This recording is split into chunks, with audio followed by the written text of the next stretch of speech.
Hello hi friends, నేను మీ జేసుదని. ఈరోజు recipe వచ్చేసి దొండకాయ మసాలా కర్రీ.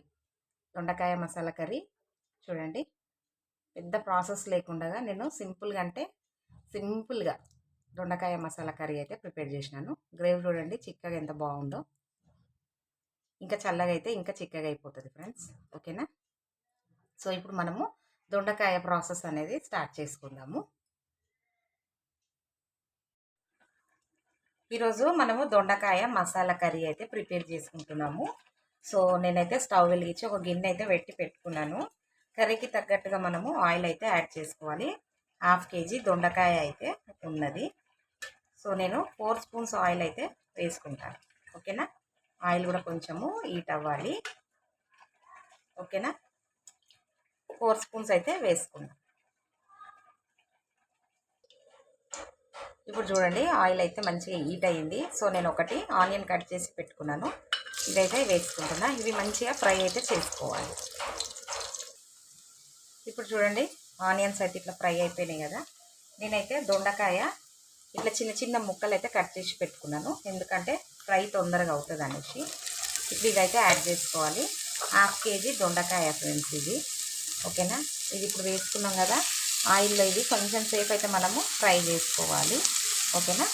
కొంచెం మీడియం ఫ్లేమ్ పెట్టి ఫ్రై అయితే చేసుకోవాలి.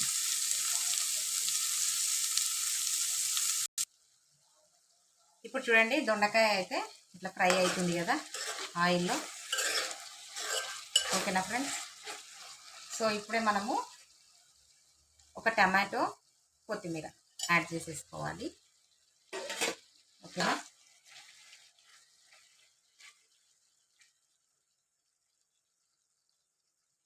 స్పైసెస్ కూడా యాడ్ చేసుకుందాము. ఫస్ట్ అయితే పసుపు వేసుకుందాము. 1 స్పూన్ పసుపు. దొండకాయ మసాలా నేను ఒక మసాలా కూడా మీకు చూపిస్తా ఫ్రెండ్స్. ఎప్పుడంటే అప్పుడు రెడీమేడ్ మసాలా మనం వేసుకొని దబ్బున చేసుకోవడానికి బాగుంటుంది. 1 స్పూన్ అల్లం పేస్ట్ వేసుకున్నాను. ఓకేనా? ఆ మసాలా నేను ఎప్పుడు ప్రిపేర్ చేసి పెట్టుకుంటాను, ఎప్పుడన్నా లైక్ వంకాయలో, దొండకాయలో డైరెక్ట్ వేయడానికి రెడీగా అయితే పెట్టుకుంటాను. ఓకేనా? ఇది కారం అయితే నేను 3 స్పూన్స్ వేస్తున్నాను. ధనియాల పొడి కూడా కొంచెము 2 స్పూన్లు అయితే వేసుకుందాము, ఎందుకంటే గ్రేవీ చిక్కగా వస్తుంది. 2 స్పూన్స్ అయితే వేసుకుంటాం. లాస్ట్ వచ్చేసి సాల్ట్ వచ్చేసి మీరు మీ కర్రీకి తగ్గట్టుగా వేసుకోండి, మీ టేస్ట్కి తగ్గట్టుగా వేసుకోండి. సో 1/2 kg దొండకాయ ఉంది కదా, సో నాకు 2.5 స్పూన్ అయితే పడుతుంది. ఓకేనా?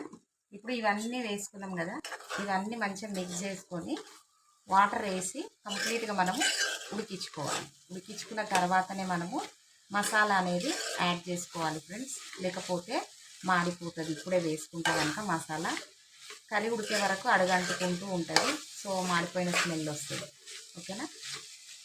ఇప్పుడు ఇందులో కొంచెం వాటర్ వేసుకొని కంప్లీట్గా దొండకాయ అయితే ఉడికించుకుందాము.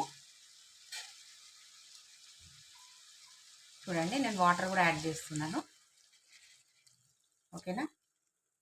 దొండకాయ అయితే మనం కంప్లీట్గా ఉడికించుకోవాలి. సో నేను మసాలా అంటే ఏమంటే ఎట్లా ప్రిపేర్ చేసినానంటే మసాలా పల్లీలు, నువ్వులు, జీలకర్ర, కొబ్బరి పొడి, ఇంకా 2 లవంగాలు, చెక్క, మిరియాలు, ఇవి వేసుకొని పేస్ట్ అయితే రెడీగా చేసి పెట్టుకున్నాను. ఓకేనా? మీరు కూడా అవి పేస్ట్ రెడీ చేసి పెట్టుకోండి.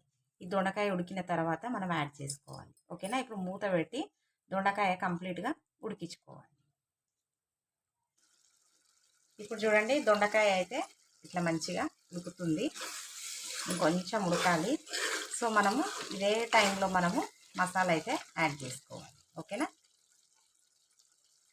ఫస్ట్ అయితే ఈ పేస్ట్ అయితే వేసుకుంటున్నాను, పల్లీలు, నువ్వులు, కొబ్బరి పొడి. ఓకేనా? మీరు మీ టేస్ట్కి తగ్గట్టుగా వేసుకోండి. సో నేనైతే 2 స్పూన్లు వేసుకున్నాను. నెక్స్ట్ వచ్చేసి గరం మసాలా వచ్చేసి 1 స్పూన్. ఓకేనా? ఇప్పుడు ఇదంతా మంచి మనము మిక్స్ చేసుకోవాలి. ఇప్పుడు చూడండి మసాలా వేసుకున్నాం కదా, ఇందులో కొంచెం అంటే కొంచెం వాటర్ యాడ్ చేసుకొని కంప్లీట్గా దొండకాయ కర్రీ అయితే ఉడికించుకోవాలి. ఓకేనా? ఇప్పుడు చూడండి దొండకాయ మసాలా ఆయిల్ ఇట్లా మంచిగా తేలింది కదా, ఒకసారి అంతా కలుపుకుందాము. ఒకసారి దొండకాయ కూడా చెక్ చేసుకుందాము. దొండకాయ కూడా ఉడికిపోయింది. ఓకేనా? మసాలా అనేది మనం ప్రిపేర్ చేసి పెట్టుకుంటే రెడీగా, సో మనము ఇట్లా ఎమర్జెన్సీగా యూజ్ చేయడానికి కూడా బాగుంటుంది. చూడండి గ్రేవీ కూడా కొంచెం ఇంత చిక్కగా ఉంటే చాలు, మళ్ళీ చల్లగా అయిపోతే మళ్ళీ గట్టిగా అవుతుంది కర్రీ. సో రైస్లోకి తినడానికి రావాలి కదా, అందుకనేసి. ఓకేనా? ఈ రెసిపీ మీరు కూడా అందరూ ట్రై చేసి మీ ఫీడ్బ్యాక్ అనేది నాకు కామెంట్ సెక్షన్లో తెలియచేయండి. లైక్ చేయండి, షేర్ చేయండి, సబ్స్క్రైబ్ చేయండి. Thank you for watching.